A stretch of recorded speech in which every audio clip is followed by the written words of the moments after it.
Before we bring it back to the beginning, if you could kind of just tell us when you came to the realization that you were being abused, when did it click for you? And why is it so important that you're talking about it now? Well, I realized 3 to 4 months ago, and I've decided now because it's a part of my healing process. I think it's something I've held on to for a long time. So I think in order for me to lead a healthier and happier life, I need to overcome it, and this is my way. Please know that before we start, if there's anything that you feel uncomfortable with talking about, that there's no pressure for you to talk about anything at all. Bring us back to the beginning of everything. How old were you? How did you know the person? The details of it. I was 6, and it stopped between 8 to 9. Actually funny because I've been working with my therapist to pinpoint the first exact incident, because of all of the flashbacks that I have. They kind of all just blend at this time. So I don't remember the exact moment that it happened the first time. So I've been trying to pinpoint exactly, the first incident and how it occurred, when it occurred. All that I can really remember at this point, and what I've gathered from all of the flashbacks, is the age, and rooms in the house of where it happened. I can remember bits and pieces of what happened, but they're all scattered, so it's not like, I remember the whole length of one abuse episode versus the other at this time. Now, was it someone that was actively around the house? I was more around their house. They weren't really in my house. Okay. I was always over there. It was like the neighborhood hangout. So it was more there. Never really took place in my house. It never did take place in my house. During this time, were you aware of what was going on, or, were you almost manipulated into thinking that, it was normal, or told that it was a game as a kid? I absolutely do remember it being a manipulative situation. Definitely like it was a game, but also I was threatened. I wasn't. If I was told, if I told anybody about it, they were older than me.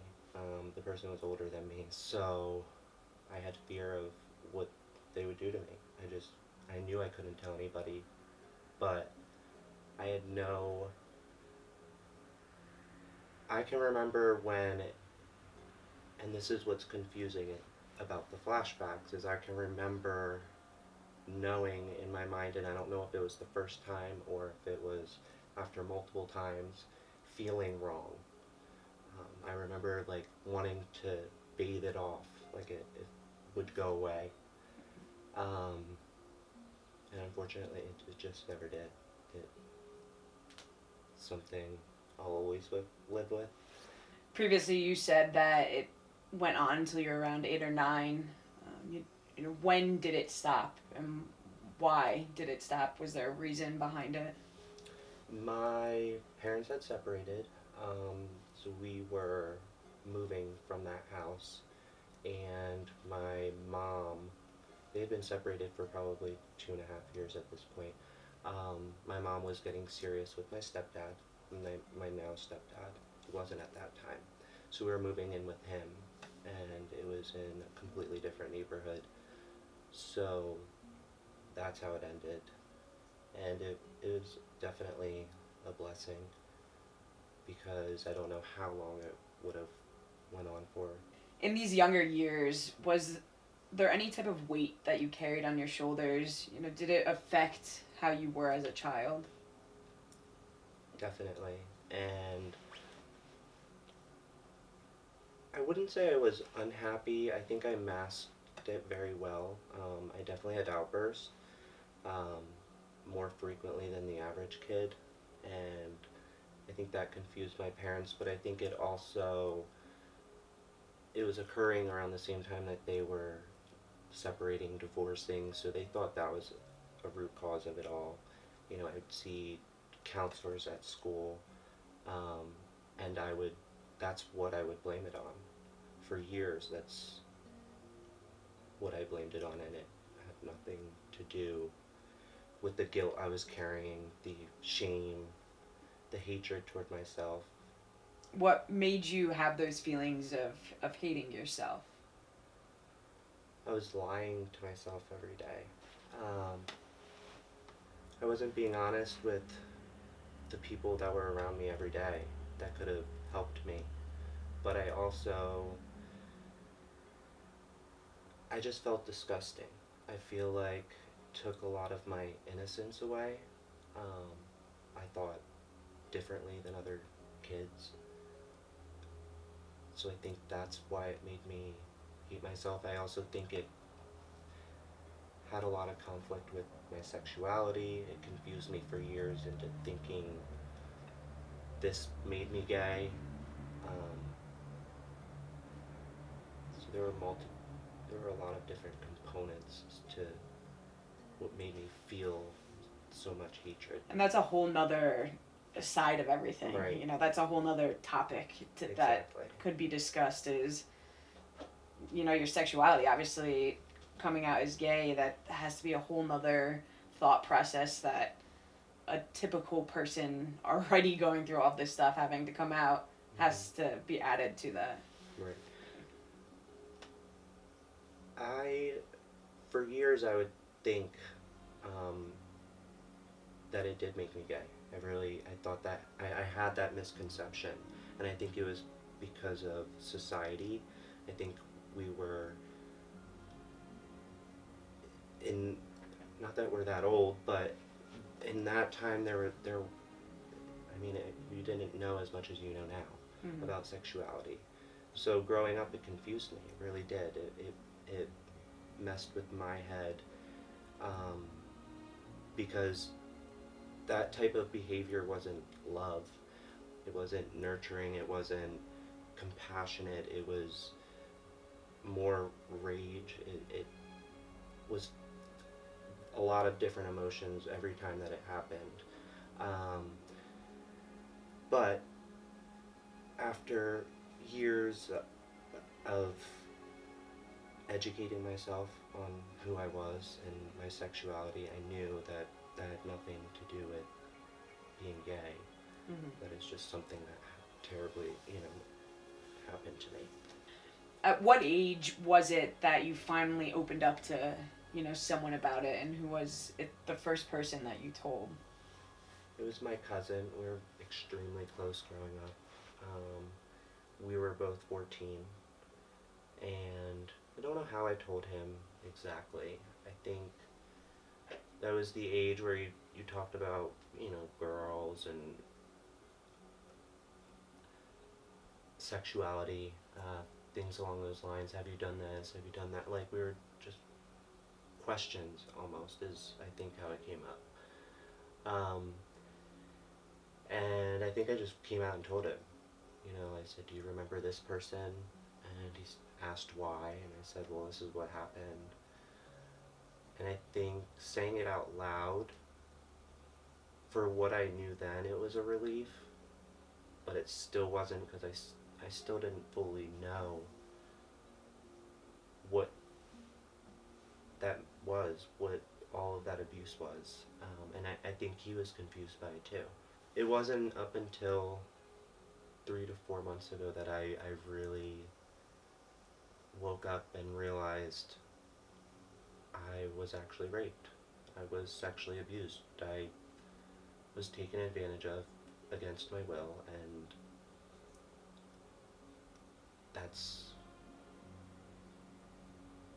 not to blame my anxiety and my depression, but that's what made it spiral. And my bipolar disorder, PTSD, it's been very difficult. After the conversation that you had with your cousin, was that it? Was it dropped?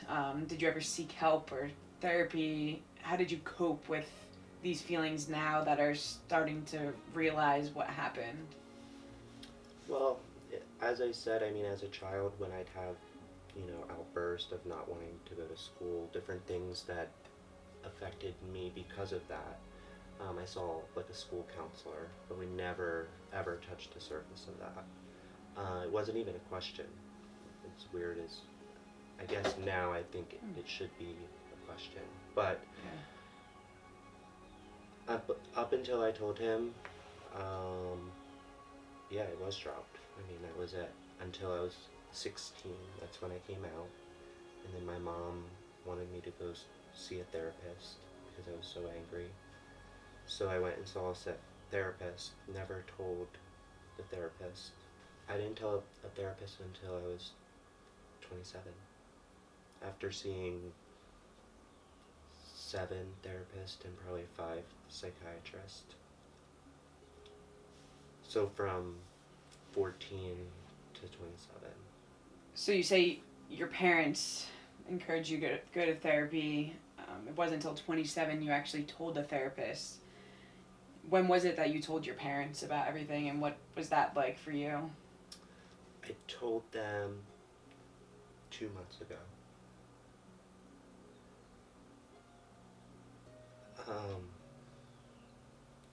It was very difficult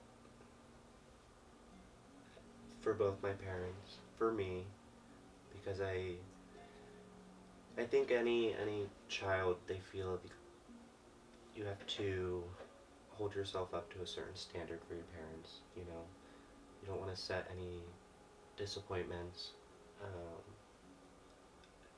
feel like a failure. So a lot of those emotions were running through my head leading up to telling them, I already felt rejected so many times. Are my parents going to reject me? Are they going to say I'm lying? But they didn't. And I think they were in shock that I held it in for so long. And sometimes I don't know how I held it in for so long. I ask myself every day how I really dealt with the pain without any help. And telling my therapist, that was a huge relief, because it was finally somebody that didn't know me per se. Ironically, when I stopped going to therapy 6 years ago, I went back to the same therapist now. So it was kind of like picking up where we left off, but she didn't know 6 years ago. So when I did tell her, she was extremely supportive. She connected the dots of where all my underlying conditions came from, and she's the one that helped me, or is helping me, overcome it. Everyone knows, not being a parent personally, but I think everybody knows a role as a parent, or the perspective you get is they always want to protect you. Mm-hmm. And my parents, I know deep down, whether they've admitted, and they have admitted it to me, they feel like they've failed me. And that feeling is what I didn't want them to feel. And that was almost why I hid it for so long. On top of, all of the different reasons, but the main reason being, I know how much it would hurt them to know they couldn't have protected me during that time. Mm-hmm. And I can remember a conversation with my parents of when they had that weird discussion and said, if you feel like you're ever in an uncomfortable setting or environment, please let us know. It was already too late for that. It had already happened. And recalling that memory as a child and when it happened, the feeling I felt, I just wanted to break down then and be like, well, what if it already happened? But I just wasn't strong enough. I didn't even know what it was yet, to be completely honest. Turning the page a little bit to your relationship You are in one, and you have been in one for 7 years.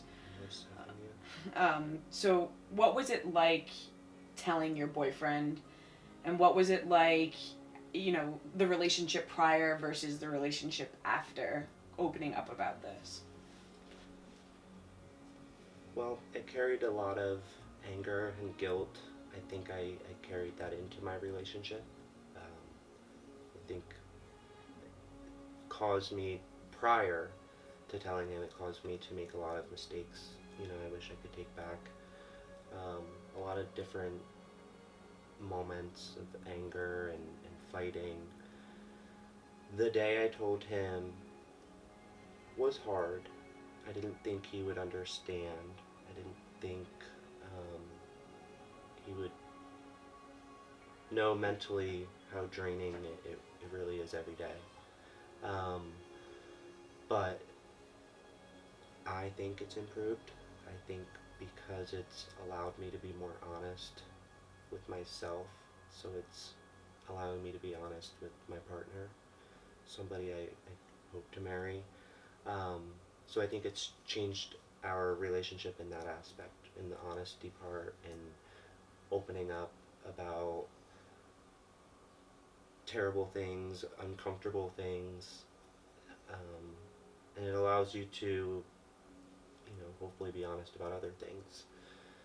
So it's definitely helped me become better, I hope, to him. I know that this whole process is another part of your healing. This was important to you to help others and, have a better understanding of certain things.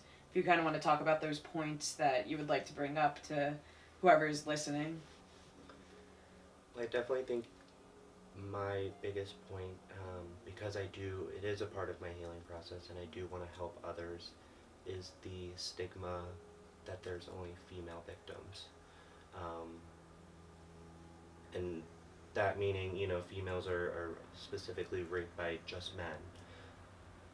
There's girls that are sexually abused by other girls. There's boys that are sexually abused by other boys, by other men. And I think that is important. 1 in 3 people are sexually abused. 1 in 3. So when you're in a group environment, you know somebody more than one person. I think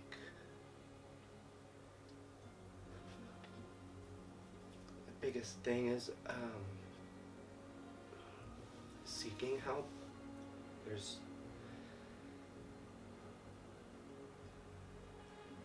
There is an out to it all, and when you're ready, that goes for any victim of any sort, but when you're ready, there's someone there that's going to listen, and there's someone there that's going to help.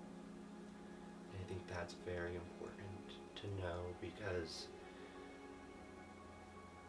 for the last 20 years of my life, it was always dark times, dark moments. There still are, but knowing that I have that opportunity to talk to somebody is going to help me. It lets me know there's light at the end of the tunnel, and I think others should know that, and I would love to, make sure that that's known.